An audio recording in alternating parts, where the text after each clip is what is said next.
vivemos contigo, estamos unidos em tuas mãos, em tuas mãos. Olá, bom dia, meu irmão e minha irmã. Começando agora mais uma edição do programa Em Tuas Mãos, aqui na TV Meio Norte. É sempre uma alegria poder contar com a sua companhia. E hoje, no quarto domingo do mês das vocações, nós celebramos a vocação laical. Todos nós que somos chamados por Cristo para assumir uma missão, seja a nossa aqui na comunicação, seja a sua nos movimentos pastorais, nos grupos, todos nós estamos a serviço da evangelização de Cristo. Rezemos para que o Senhor continue a enviar, a chamar homens e mulheres para a missão. Senhor da messe, pastor do rebanho, faz ressoar em nossos ouvidos teu forte e suave convite. Vem e segue-me. Derrama sobre nós o teu Espírito, que ele nos dê sabedoria para ver o caminho e generosidade para seguir tua voz. Senhor, que a messe não se perca por falta de operários. Desperta nossas comunidades para a missão. Ensina a nossa vida a ser serviço. Fortalece os que querem dedicar-se ao reino na vida consagrada e religiosa. Senhor, que o rebanho não pereça por falta de pastores. Sustenta a fidelidade de nossos bispos, padres, diáconos e ministros. Dá perseverança a nossos seminaristas. Desperta o coração de nossos jovens para o ministério pastoral em tua igreja. Senhor da messe, pastor do rebanho, chama-nos para o serviço de teu povo. Maria, mãe da igreja, modelo dos servidores do Evangelho, ajuda-nos a responder sim. Amém. E a partir de amanhã tem início a 9ª Semana Bíblica Arquidiocesana, que esse ano vai trabalhar o livro de Josué. Vamos conferir os detalhes da programação agora nessa entrevista. Entre os dias 29 de agosto a 2 de setembro, a Arquidiocese de Teresina vivencia a 9ª Semana Bíblica Arquidiocesana. E para sabermos mais sobre esse evento, nós vamos conversar com a irmã Rita Paixão, ela que é coordenadora da Comissão Bíblica Arquidiocesana de Teresina. Irmã Rita, muito obrigada por nos conceder essa entrevista. Obrigada a você e a todos que fazem parte desse programa maravilhoso Em Tuas Mãos. Irmã, comece explicando para a gente o que é essa Semana Bíblica Arquidiocesana. A 9ª Semana Bíblica Arquidiocesana de Teresina, ela tem como proposta neste ano, a gente está em consonância com a Igreja do Brasil, a CNBB, que está trabalhando, que adotou o livro de Josué, né, para estudar, refletir, testemunhar essa experiência de Deus na vida da igreja, na vida do povo de Deus. Irmã, e por que a Comissão Bíblica Arquidiocesana de Teresina decidiu seguir a mesma temática nacional? A mesma temática foi decidida através de um encontro com a equipe e com o Dom Jacinto, porque nós sentimos a necessidade de trabalhar essa experiência que o livro de Josué, né, através do estudo, da reflexão e da oração, apresenta para nós, para a Igreja do Brasil e para a Igreja de Teresina, que é justamente a fidelidade, a união, o amor, né, e a experiência com um Deus único e verdadeiro, Javé, que trabalha, né, o livro de Josué trabalha nessa temática, né, um Deus que é o Javé, né, um povo que é o povo de Israel e, né, a fidelidade, a aliança, a lei. Né? Josué fez isso muito bem, segundo o livro nos narra, nos conta, quando ele diz assim no capítulo 24, versículo 15, eu e minha casa serviremos ao Senhor. Então, o livro de Josué convida a você, convida a todos nós a viver essa experiência, né, de ser fiel ao Deus único e verdadeiro. Por isso estamos aqui convidando a você a fazer essa experiência conosco, como igreja, como povo de Deus, né? Convido a você, ao sacerdote, aos diáconos, né, aos grupos, aos movimentos, às diaconias, a toda a igreja de Teresina, a todo o povo, a se fazer presente nessa experiência que é estudar, refletir, rezar e testemunhar o livro de Josué na nossa vida, em nossa família, com todo o povo de Deus.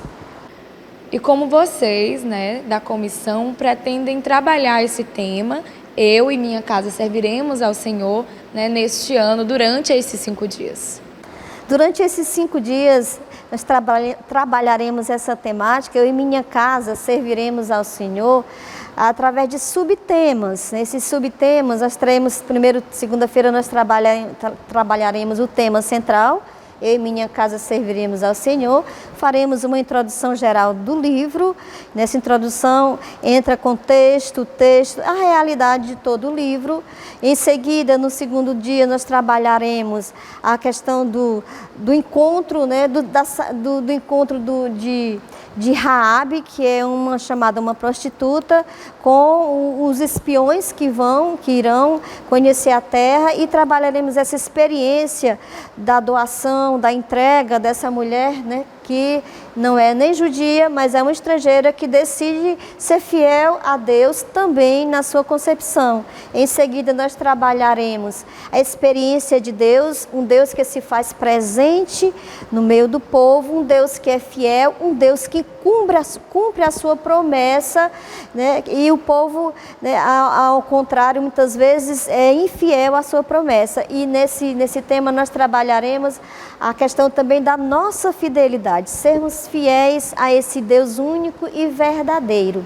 Em seguida, trabalharemos a questão do cerco de Jericó, que é um tema polêmico, é um tema que todos procuram realizar nas orações anualmente sobre esse cerco. Tem grupos que fazem e que muitas vezes não compreendem a temática, a importância e o valor verdadeiro do cerco de Jericó, né? E no final do encontro nós trabalharemos essa experiência desse Deus presente na história, esse Deus que se faz presente na nossa história, esse Deus que não abandona o seu povo, que cuida do seu povo e que através da fidelidade, da união, né, de não ir, né, desistir dessa experiência, esse Deus se faz um com o povo. Trabalharemos também a importância da terra, né, porque a terra é para todos, mas precisa também dessa fidelidade a Deus, né, e fidelidade ao cumprimento do sim verdadeiro, que é convidado a dar-nos diariamente a esse Deus presente em nosso meio. E qual será a programação dessa 9ª edição da Semana Bíblica Arquidiocesana deste ano?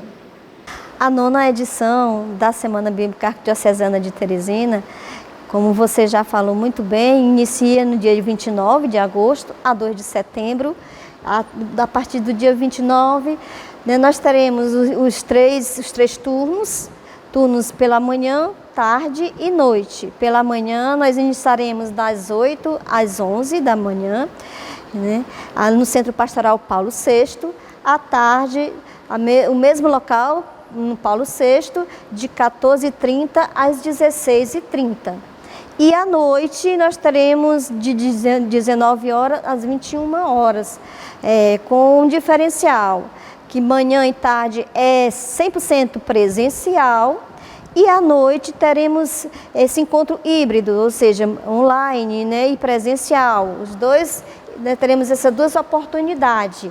Na noite, quem não puder participar, né, de nenhum dos turnos, você poderá participar via, né, online, né, pelo YouTube, no site pela Arquidiocese de Teresina. Aí você participa também, mas de modo particular você é convidado a participar conosco, né, presencial, que é muito mais gostoso estar junto, né, estar como igreja, estar reunido como comunidade.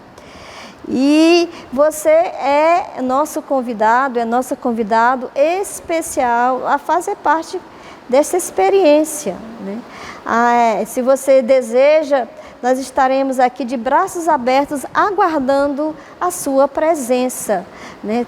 Como comunidade, como grupo, como pastoral, você que é de movimento, os diáconos, sacerdotes, toda a igreja de Teresina está convidada de modo particular a fazer parte, porque é um encontro anualmente, é um evento anualmente. Então, né, não podemos perder essa oportunidade que Deus nos dá, que Deus nos convida a fazer parte, a se fazer presente. Venha, participe conosco desta experiência de rezar, partilhar, testemunhar e vivenciar a palavra de Deus juntos como igreja.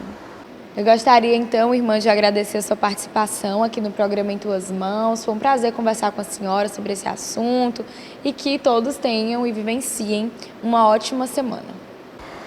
Eu que agradeço, né, em nome da Comissão Bíblica Arquidiocesana de Teresina, né, essa oportunidade que o programa Em Tuas Mãos nos oferece a divulgar, né, a mostrar a experiência, o desejo que a Igreja de Teresina tem, que é a formação para todos os participantes, todos da igreja de nossa arquidiocese, a se fazer presente. Muito obrigada por este momento e por esta oportunidade e venha, participe conosco. E não deixe de acompanhar as nossas redes sociais. Nós estamos no Facebook e no Instagram. Aproveite e fique por dentro de tudo aquilo que acontece em nossa igreja particular. Vamos agora para um rápido intervalo e a seguir você confere o quadro Bons Conselhos. Em tuas mãos, em tuas mãos. E como nós falamos no início do programa, hoje nós celebramos a vocação laical. Todos nós que somos chamados para assumir uma missão na igreja. Vamos refletir um pouco mais sobre esse assunto agora no quadro Bons Conselhos. E para encerrar o mês das vocações, nós vamos falar hoje sobre a vocação laical com a Letícia Florencio, ela que é leiga franciscana. Letícia, muito obrigada por sua participação aqui no programa Em Tuas Mãos. Muito obrigada, eu que agradeço a participação e o convite. Então, Letícia, qual é o papel do leigo? Conta pra gente. Então, paz e bem, como leiga franciscana, eu enxergo muito o papel do leigo como um caminho de protagonismo, de liderança, de missão dentro da igreja. É importante que o leigo e a leiga, assim como eu enxergo através do estudo que a gente faz, das indicações da igreja, que a gente assuma esse papel de liderança, né? Esse papel de missionário, esse papel de não secundário, mas como nos convida o ano sinodal a caminhar juntos com os outros irmãos que têm diferentes vocações, como as religiosas, os sacerdotes. Então eu acredito que é um papel na igreja de assumir a sua identidade e viver isso de uma forma em comunhão com as demais vocações. E como foi que você entendeu que o seu chamado era viver a santidade enquanto leiga? Para mim, descobrir, entender esse chamado à santidade como leiga, ele nasceu de diversas formas, especialmente pela consciência, né?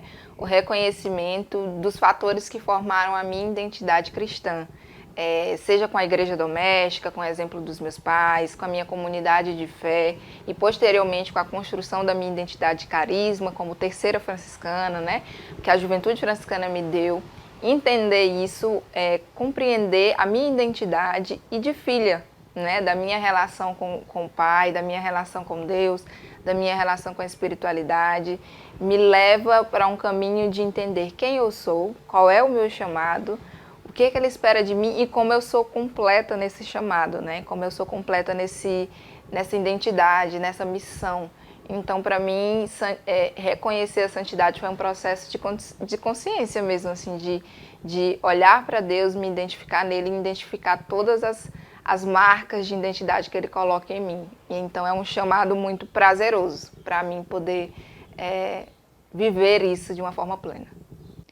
Então, Letícia, você é jornalista, né? Atua na área. Me conta como é a tua rotina, né, enquanto leiga, tanto na área familiar quanto na área do seu trabalho.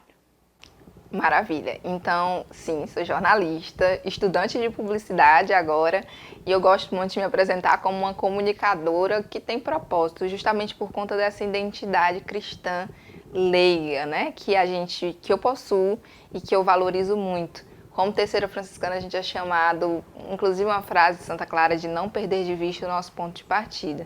Então, eu coloco essa identidade como um parâmetro para todas as minhas atividades como jornalista, como comunicadora.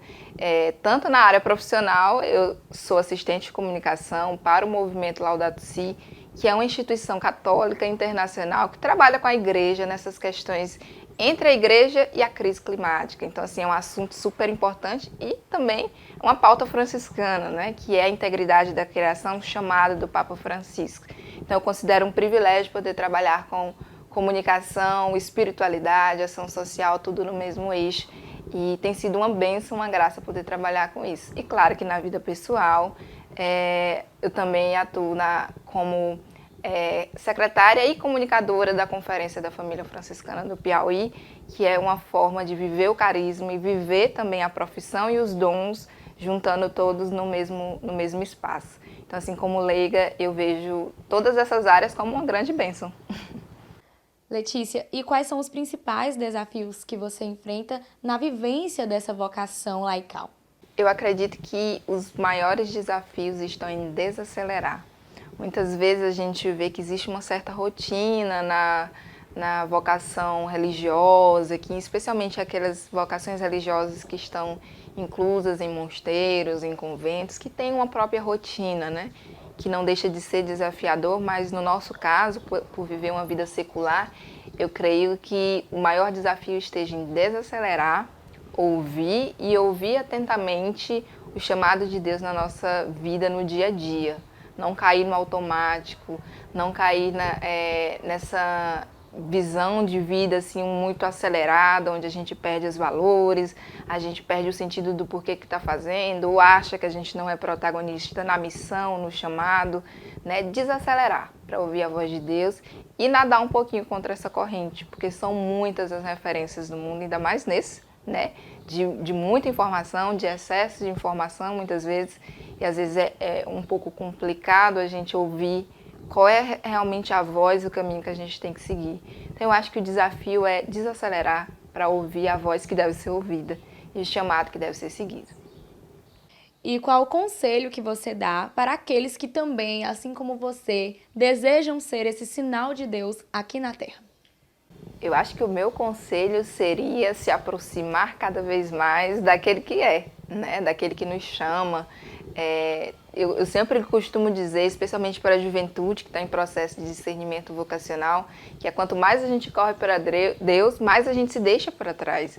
E é muito difícil, às vezes, num mundo cheio de muitas referências, a gente entender, e eu? Qual é o meu papel? Qual é o meu chamado para isso? Então, eu acho que descobrir a sua identidade nele, né? Se descobrir a sua identidade no Jesus Nazareno, nos evangelhos, no chamado cristão, no chamado da igreja. Descubra a sua identidade nesse lugar e aí fica um pouco mais fácil você saber qual caminho você tem para seguir. Então, meu conselho é aproxime-se cada vez mais daquele que é e dos conselhos da igreja. Então, Letícia, eu gostaria de agradecer pela sua disponibilidade em estar falando sobre esse assunto para a gente, que é tão importante, principalmente nesses momentos atuais que a gente vive. Muito obrigado, eu que agradeço. É sempre uma oportunidade muito boa a gente poder conversar sobre assuntos tão importantes junto com vocês. E hoje é o Dia do Catequista. A nossa equipe preparou uma matéria especial com a Mirtes. Ela que é catequista, tem uma limitação física, mas que não impede de viver a sua vocação. A missão de um catequista é acompanhar e educar o próximo se baseando nos ensinamentos deixados por Jesus Cristo. Ser catequista é um serviço muito importante para a Igreja Católica, além de ser uma doação a Deus. Qualquer pessoa pode ser chamada pelo Senhor para exercer esse compromisso. Mirtes, que passou muitos anos sendo aluna das turmas de catequese da Catedral, sentiu em seu coração que também podia ser catequista. Ela conta sobre o início dessa história. Eu participava de um movimento e conheci uma amiga que ela participava também no movimento dos focolares, que é um movimento que eu participo também, né? Ela me convidou para participar aqui da catequese. Eu vim sem conhecer nada, né? Não conhecia, né, o pessoal. O grupo muito bom, me receberam. Aprendi muito com o grupo. Muito tempo catequizando, analisando tudo como era, né? Observando. Me aprofundando na palavra de Deus. Cheguei à conclusão que minha vocação seria ser catequista, né? Mirtes já atua como catequista há 2 anos e mesmo com suas limitações por ser portadora de deficiência visual, isso não a impede de realizar esse serviço. Ela relembra com mais detalhes sobre o início dessa missão. Aí conversando com o Dom Jacinto, aí falei para ele que tinha um desejo de ser catequista. Ele foi, isso é bom porque é uma superação para você, né? Gostei muito tanto da catequese também, me apaixonei pela iniciação à vida cristã. Mas para exercer essa missão é preciso muito preparo. A catequista conta então com a ajuda de amigas e da família para conseguir desenvolver esse serviço de evangelização. Minhas colegas da catequese vão me pegar e vão me deixar também, passa o programa para mim do assunto que vai ter, né, para poder me preparar. Me auxiliam, me ajudam muito elas. E eu estava até na turma e a minha colega, na hora, dividiu, que até o período da Semana Santa, como eu já sabia do assunto, me passou uma parte para mim falar, né? E eu consegui falar e as crianças ficaram bem atentas, né? Ouviram ali. A catequista fala ainda como é para ela realizar esse serviço de doação a Deus e à igreja, mesmo com suas limitações. É desafiante, mas é gratificante. Gosto muito de evangelizar, de catequizar, porque sendo catequista é uma maneira uma oportunidade de evangelizar, né? Mirtes deixa ainda um recado para aqueles que, assim como ela, possuem o desejo de ensinar sobre o Evangelho. Que elas tenham a força de vontade de exercer, de ser catequista, que é muito bom. Além de sentir o chamado, é necessário ter coragem para seguir nessa missão, assim como fez Mirtes, que mesmo com suas limitações, não deixou de servir a Deus, dando, portanto, o seu sim. Lembrando a você que todo o conteúdo exibido aqui no programa Em Tuas Mãos está disponível também em nosso canal no YouTube. Lá você pode se inscrever, curtir, comentar e compartilhar o nosso conteúdo com quem você desejar. E além disso, de segunda a sexta, a partir das 11 horas da manhã, acompanhe o programa Em Tuas Mãos no rádio, na Rádio Pioneira de Teresina, 88.7. Vamos agora para um rápido intervalo e a seguir você confere o quadro Notícias da Igreja. Em tuas mãos. Em tuas mãos. De volta com o programa Em Tuas Mãos, confira agora os principais destaques da Arquidiocese de Teresina no quadro Notícias da Igreja. Olá, bom dia a você que nos acompanha nesta manhã de domingo. Em fevereiro deste ano, deu-se início na Arquidiocese de Teresina a Escola Arquidiocesana de Liturgia Monsenhor Luiz Soares de Melo, que é um curso de pós-graduação e extensão acadêmica. Vamos conferir como está o andamento dessa escola. A escola, que é fruto de uma parceria entre a Arquidiocese de Teresina e o Instituto Católico de Estudos Superior do Piauí, o ICESP, completa neste mês de agosto 7 meses de atuação.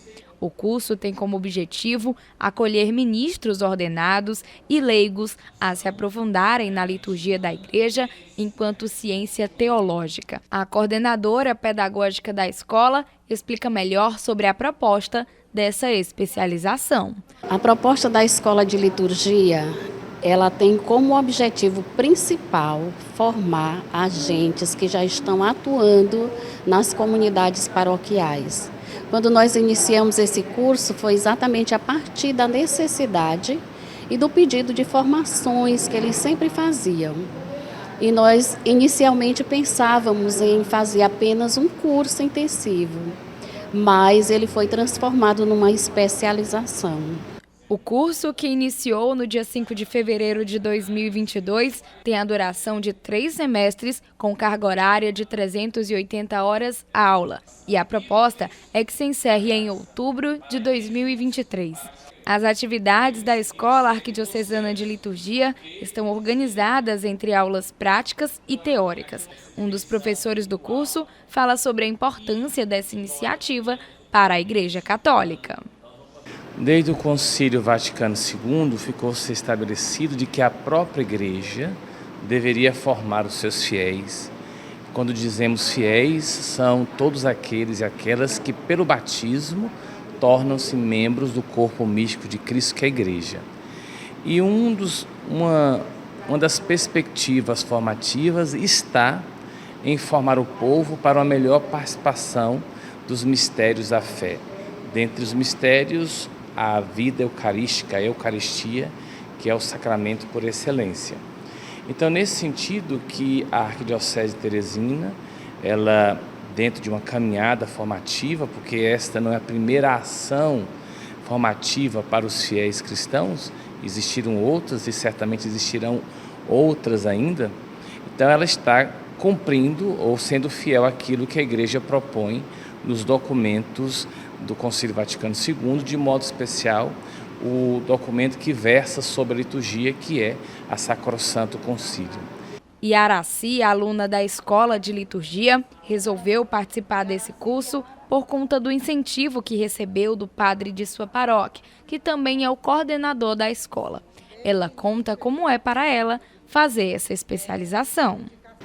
Sinto muito bem, maravilhada, né, com tudo que a gente está aprendendo aqui, né, porque esse curso ele só veio somar, só veio aumentar os nossos conhecimentos, porque a gente faz parte dos diversos grupos, né, da paróquia, das nossas paróquias, liturgia, pastoral familiar, dos diversos grupos, né? Então, esse curso, ele só veio aumentar o nosso conhecimento para que a gente possa, dentro da nossa paróquia, viver intensamente a liturgia, né? O que nós temos aprendido aqui só veio somar, só veio acrescentar ao conhecimento e também à nossa vivência como paroquiana, como pessoa, né? Como ser humano e como comunidade também.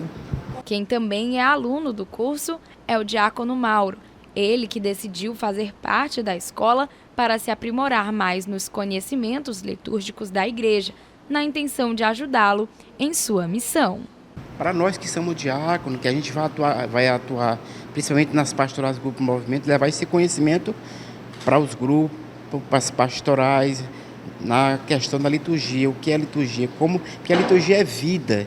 Isso é importante, principalmente nós que vamos atuar, né? Como diácono, como o diretor espiritual da diaconia, vamos estar levando esse conhecimento nas comunidades, nas pastorais, Grupo Movimento. E o curso ele tem trazido para nós esse conhecimento. Terminamos a escola diaconal, para não ficar com essa vacância, teve a especialização de liturgia e aí a gente está se aproveitando para aprender mais sobre a liturgia.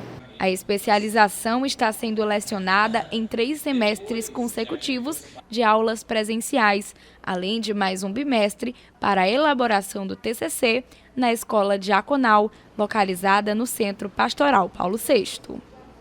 A Pastoral Povo de Rua da Arquidiocese de Teresina realizou do dia 13 ao dia 19 de agosto algumas atividades em alusão ao Dia Nacional de Luta da População em Situação de Rua, que faz memória ao massacre da Sé, que aconteceu em 2004 na cidade de São Paulo.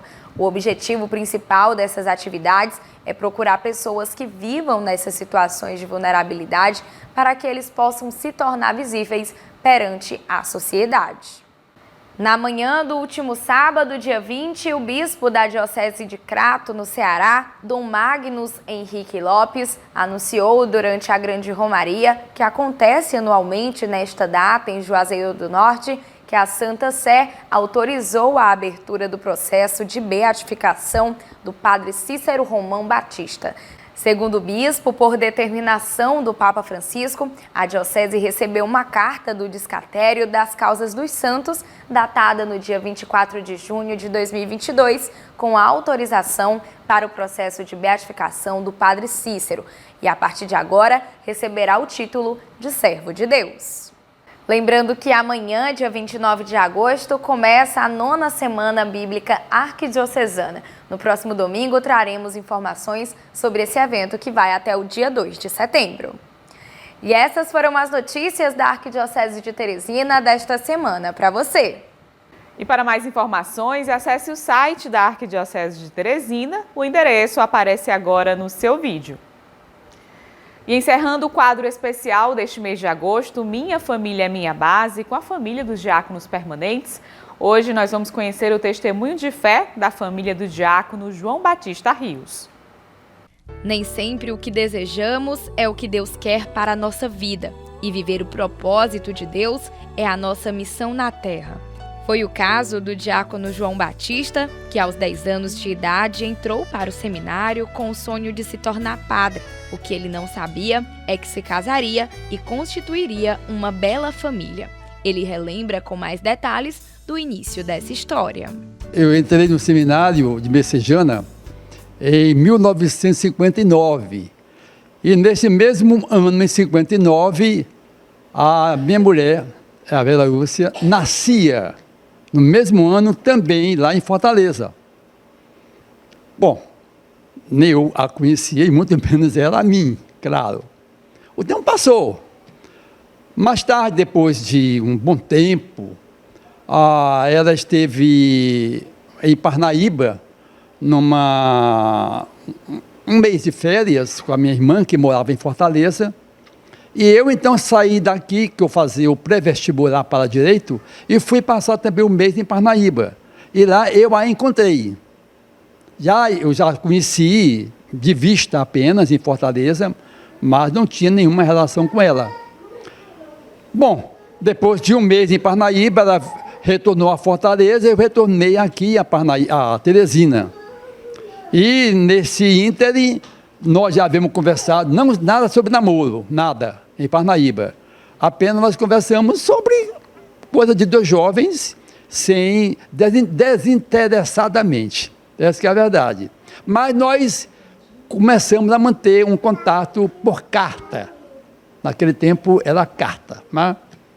E depois disso, nós nos encontramos no começo do ano seguinte, depois do vestibular, eu havia conseguido minha classificação, e fui a Fortaleza e passei o mês de janeiro. E lá começou o nosso namoro.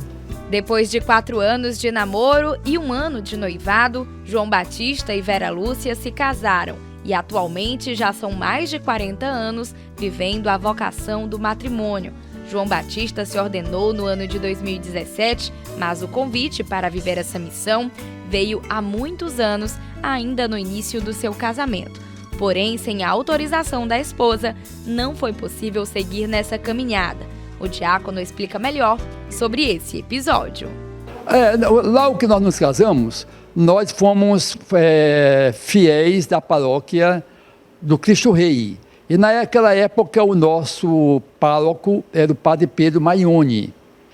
E depois de 2 anos da nossa inserção nos trabalhos paroquiais, o padre Pedro viu em mim não sei o quê, me perguntou se eu queria ser diácono. Eu disse, sim, mas não vai depender de mim. Ele disse, sim, você vai lá e fale com a sua mulher, com a velhinha. O padre Pedro já conhecia muito bem a nós dois. Só que quando eu fui falar a ela, já está rindo já, ó. Quando eu fui falar a ela da anuência, né, da aquiescência dela para o meu diaconato, ela disse, não, senhor, eu não te quero como diácono, não, eu te quero como meu marido. Eu não questionei, até porque a decisão era dela, eu não tinha que questionar nada. O tempo passou. Só depois de um bom tempo, em conversas de roda de amigos e tal, de família, que eu fui descobrir de que ela tinha a concepção, não sei se ela mesmo criou, nunca perguntei se ela ainda, ela vai dizer agora, ou alguém disse para ela, não sei, é de que o diácono, ele sairia, se desvencilharia totalmente da família. É só para a igreja, família, para quê? A esposa Vera Lúcia, por sua vez, esclarece que essa atitude veio baseada de um pensamento que alimentava na época. E o padre Pedro era muito envolvido com ele, tudo era o Batista. E só era nós dois, eu não tenho ninguém aqui da minha família ainda hoje, mora tudo em Fortaleza. Aí eu vi, meu Deus, se, como disseram, não, o diácono é como o padre, só não vai confessar e consagrar. Eu digo, se sem ser diácono, já é assim, imagine quando foi, como é que eu vou ficar? Aí foi quando realmente eu não aceitei. Mas depois dessa época, anos foram se passando, eles foram amadurecendo juntos enquanto casal, se fortalecendo na fé, na missão de igreja, e o convite para ser diácono ressurgiu. Foi então que Vera repensou e decidiu aceitar. Tivemos filhos e netos hoje. E quando veio o segundo, não, você está totalmente livre.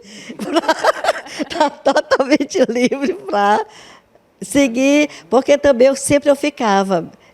Será que, meu Deus, como é que eu fui falar logo para Deus, para Jesus? Não, eu recusei o pedido dele, né? Porque já que ele foi chamado, é porque foi ele que queria, né?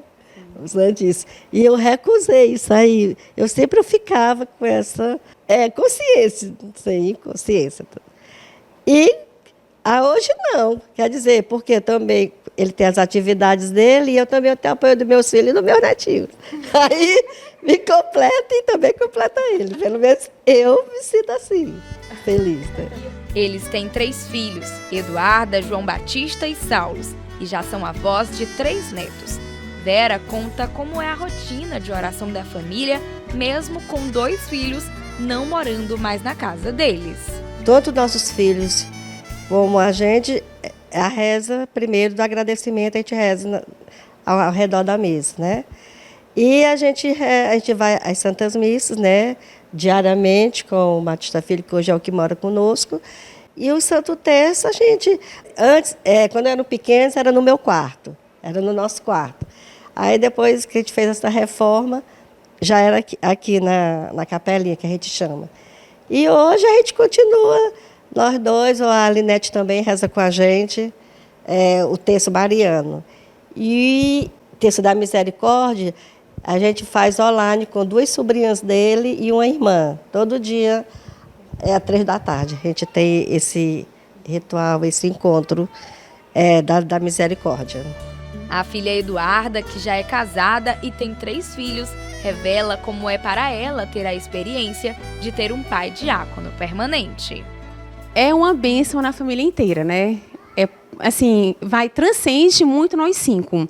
Repercute em Fortaleza, a família da minha mãe, Parnaíba, a família do papai. A gente está sempre envolto dessa graça, porque, por exemplo, coisas muito sutis, como o papai abençoou essa água. Poxa, você poder beber água benta, porque abençoa ali fácil, é muito bom. Na verdade, o que eu posso dizer é que todos nós somos muito felizes de podermos ter o papai no nosso seio diário, as orações que ele sempre está fazendo por nós e por todos os outros que nos circundam. Então, não há nem muito o que falar, porque a felicidade nos define. Agradecemos a Deus por ter chamado ele e mamãe ter aceito, e isso ter atingido a todos nós, né? Porque acaba que atinge a família inteira. Quem também fala sobre essa vivência é o filho João Batista, que ainda mora com eles e tem um contato diário maior. É uma graça muito grande porque a própria igreja, né? É o próprio Cristo que chama e confirma, né? Uma eleição familiar, mais do que apenas do Pai, mas de uma maneira muito familiar, uma proximidade a Ele. Porque ele chamou o Pai para participar do clero, né, que é aquele que está mais íntimo de nosso Senhor. Então ele pegou e chamou não apenas meu pai, mas a família inteira, porque ele escolheu como diácono e não como um padre. Então é um convite, é um mistério, né, de salvação, é uma felicidade de saber que o Senhor, de uma forma mais íntima, de uma forma mais pessoal, convida todos nós a estarmos mais próximos dele. E claro que diariamente passa também essa graça, as conversas, os ensinamentos, as experiências, as dúvidas, né, que a gente vai tendo, assim, pai, como é que é isso, como é que funciona isso. Então tem todo esse mistério também de crescimento na graça contínuo, né, constante, diariamente. Já o filho Saulos fala sobre como dar apoio ao pai nessa missão evangelizadora dele, enquanto diácono permanente. Por eu não morar mais com meu pai, acaba sendo um pouco mais difícil dar esse apoio. Mas eu acho que uma demonstração que eu tento é, nas missas em que ele se faz presente, eu estar com ele. Como, por exemplo, domingo. Domingo dia de semana fica mais difícil, como vai diariamente. Mas no domingo, a minha esposa, ela não gosta de acordar cedo. Aí, no caso, eu tento acordar mais cedo para ir com a missa com ele. Mas seria uma demonstração. Ele revela ainda que o exemplo dado pelo pai o inspira a seguir nesse caminho. Ao mesmo tempo, eu vejo que é uma mudança de vida e eu tenho que dar o exemplo. Por exemplo, meu pai, ele, pelo que eu vejo do João Batista, não é só no meio familiar. Ele é o João Batista na comunidade, é o mesmo João Batista com a família dele. A esposa de Saulos, que faz parte da família há algum tempo e é catequista, fala sobre a experiência de ter um diácono como sogro. Eu acho uma experiência muito diferente e eu gosto bastante. Inclusive tenho orgulho que quando foi na aula da minha primeira aula de catequese, que foi justamente no meio das vocações, a primeira pessoa que eu convidei foi ele, que eu disse que queria que as crianças tivessem essa experiência, né, de conhecer ele, de ver, de entender o papel do diácono, porque eu acho que nem todo mundo entende. Também ter o privilégio de muitas vezes, por exemplo, tem uma celebração, eu digo logo, não, vou chamar meu sogro. Então, eu acho que isso é uma experiência muito bacana.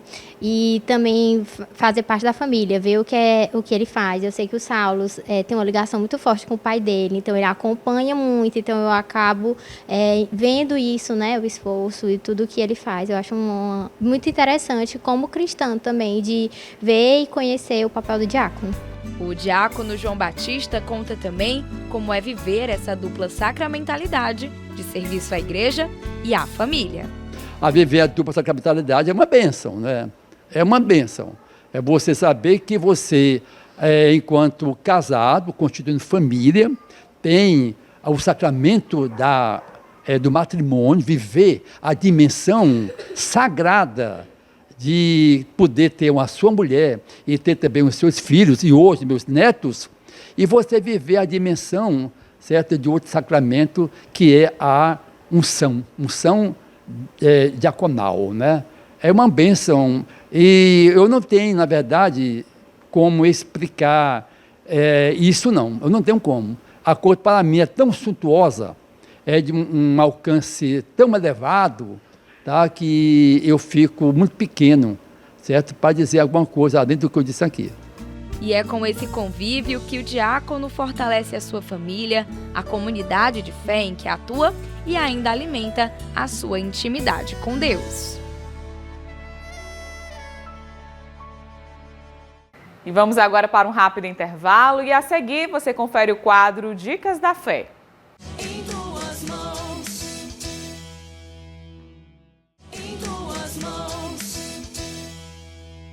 Confira agora a nossa dica de leitura para este domingo no quadro Dicas da Fé, que é um oferecimento da livraria Nova Aliança.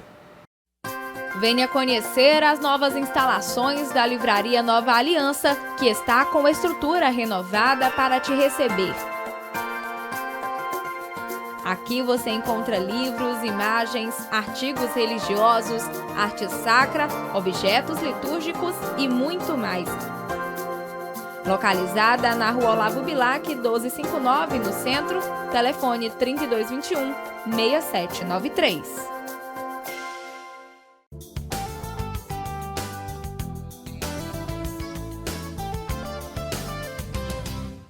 E hoje nós trazemos como dica da fé para você o livro Legenda Maior, A Vida de São Francisco de Assis, da editora Santa Cruz.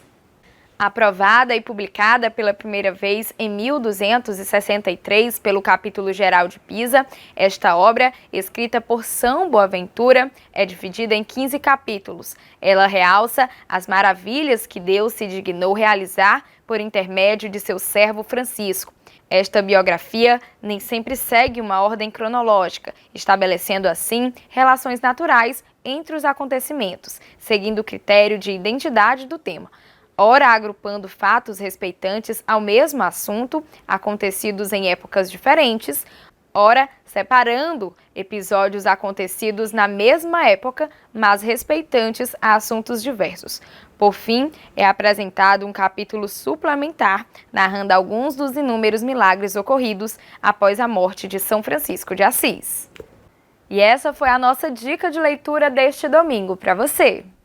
E hoje, no quadro Artista da Fé, vamos conhecer a história do Frei Adolfo Teme. Ele que é padre franciscano, compõe músicas e também é escritor.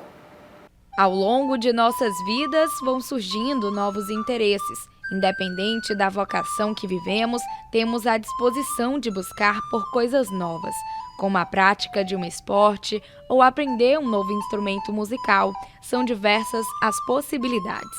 É o caso do Frei Adolfo, de 82 anos, que além de seguir na vocação sacerdotal, gosta de praticar diferentes tipos de artes, como tocar flauta, violão, compor músicas e escrever livros. Ele, que atualmente está provisionado em Teresina, nasceu no norte da Alemanha e se mudou para o Brasil nos anos 60. De lá para cá, ele vem realizando muitas missões como padre franciscano.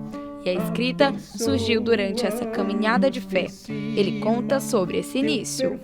A escrita foi uma necessidade para guardar memórias preciosas. Imagine aquela viagem, tantos encontros, surpresas. Aquilo ficaria esquecido, então toda noite eu escrevia uma coisa. Isso foi 30 dias, pegando muita chuva, muitas surpresas e medo.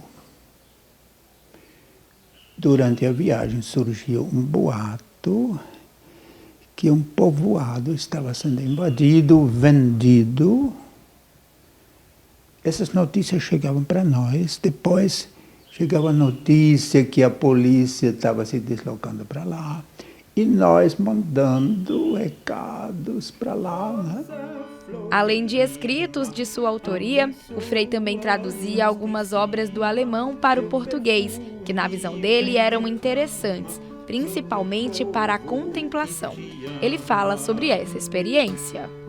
Eu fiz traduções, quer dizer, meu interesse é a contemplação, então eu traduzi um livro alemão sobre o mestre da contemplação, que chama-se Cassiano, do século IV. Esse é um dos livros. Outro é este aqui, também contemplativo. Este é do tempo de Santa Teresa de Ávila, um franciscano espanhol que escreveu o terceiro abecedário da vida espiritual.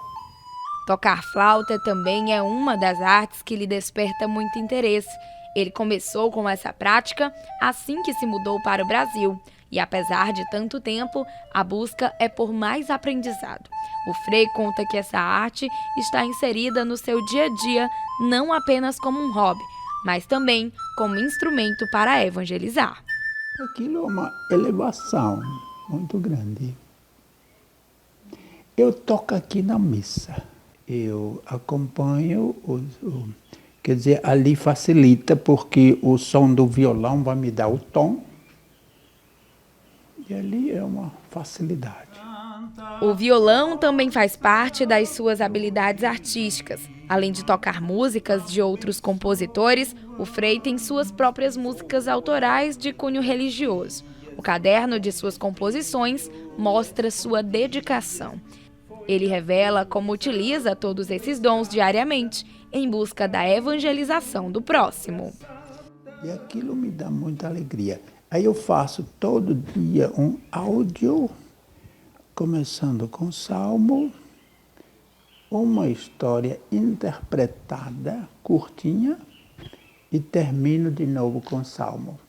E este áudio vai para muita gente, aqui no Brasil e na minha terra.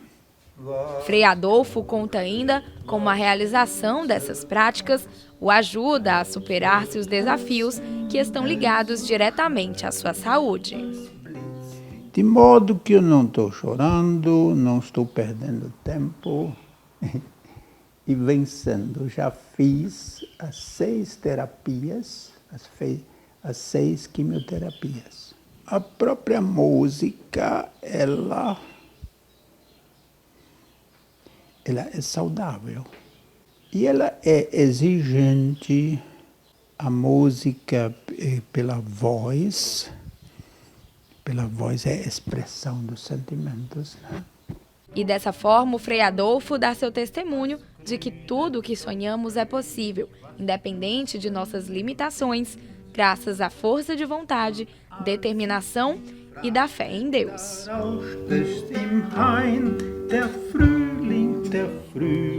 Der Frühling zieht ein. Confira agora mensagens de Dom Jacinto Brito no quadro Palavra do Pastor para este domingo.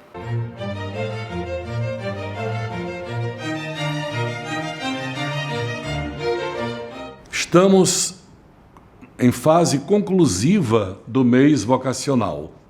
No Brasil, já por muitos anos, o mês de agosto se tornou o mês vocacional. Nós começamos com o primeiro domingo, dedicado à vocação dos ministérios ordenados, propriamente no dia 4 de agosto, mas comemorado no domingo seguinte, porque 4 de agosto é o dia de São João Maria Vianney, que é o patrono de todos os padres. Depois, o dia do diácono, no dia 10 de agosto, é a festa de São Lourenço, o diácono. Segundo domingo, dedicado mais à família, por causa do Dia dos Pais, a vocação familiar. Não esqueçamos que ser pai e mãe de família é uma vocação. Nem todo mundo foi chamado a ser pai de família, nem todo mundo foi chamado a ser mãe de família. É uma vocação própria, onde a maternidade vai do biológico ao espiritual, vai do acompanhamento até a providência do cuidado junto à pessoa. Então, no terceiro domingo, que foi o domingo passado, se dedica mais à vocação à vida consagrada, nas mais diversas expressões de consagração. Coincidindo com o domingo da Assunção de Maria, se olha a Nossa Senhora como aquela que é o ícone da pessoa inteiramente entregue a Deus, consagrada a Deus. Já esse quarto domingo, o dia de hoje, a Igreja coloca para nós os catequistas, a quem o Papa Francisco, com os bispos do Sínodo, decidiram que vai ser um ministério oficial, permanente, reconhecido na Igreja. Não apenas uma tarefa esporádica de um dia ou de outro, mas uma vocação que é reconhecida e reinvestida de um ministério. É o ministério mais antigo na Igreja, fora o ministério ordenado, e é também o ministério com maior número de cristãos engajados nele. São mais de 2 milhões de catequistas em toda a Igreja, nos 5 continentes. Olhe que maravilhoso batalhão. E essas pessoas, desde crianças até idosos, passando por jovens, pais e mães de família, se dedicam a transmitir a fé. Ajudar a pessoa a conhecer Jesus Cristo, a se aproximar dele, a mergulhar na vida da comunidade e aprender dentro da comunidade a viver segundo os ensinamentos de Jesus. O Brasil vive um momento muito fascinante nesse sentido, com mais uma reforma catequética. É a catequese da iniciação à vida cristã com inspiração catecumenal. Por que essa palavra com inspiração catecumenal? Quer dizer, nós temos no início da Igreja o catecumenato. As pessoas, antes de serem batizadas, crismadas e participarem pela primeira vez da Santa Eucaristia, elas passavam por um catecumenato, um tempo que não tinha prazo. Conforme o desenvolvimento da pessoa, podia ser de 1 ano, 2 anos, 5 anos, 10 anos, tanto faz. contanto que ela era acompanhada pelo catequista como instrutor e pedagogo, pedagoga daquela pessoa para seu ingresso na vida cristã. Então nós temos bispos catequistas, nós temos padres, diáconos, mães e pais de família, jovens e até crianças. Eu me lembro em Roma, em 2014, eu assisti a canonização de um rapazinho africano, dos seus 14 para 15 anos. Ele foi catequista. Na aldeia dele houve perseguição, o padre teve que sair pela perseguição, o catequista o acompanhou. E no outro lugar onde foram, tanto o padre quanto ele, catequista, foram mortos por continuarem a pregar a fé cristã. E era tão bonito naquele dia, quando eu vi que havia bispos, religiosos, sendo canonizados ao mesmo tempo. Eram 5, mas o rapazinho catequista estava bem no centro. Era muito significativo, para dizer, esse ministério é de grande valor na igreja. Quem de nós não passou pela mão de um catequista, de uma catequista? Poucos de nós escapamos disso, porque, na verdade, quem na igreja hoje vai preparando de uma maneira mais próxima a pessoa para o seu engajamento na vida cristã é o catequista. E eu quero dar uma notícia boa. Nós temos em nossa arquidiocese já um batalhão de catequistas que está sendo formado nesse método da iniciação à vida cristã. O que quer dizer? Não é só aprender umas orações, aprender umas noções bíblicas, religiosas, de doutrina, para poder receber o batismo, o crisma ou a primeira comunhão. Não. São pessoas que querem ser iniciadas para a vida cristã. Não simplesmente para receber um sacramento, mas para a vida cristã.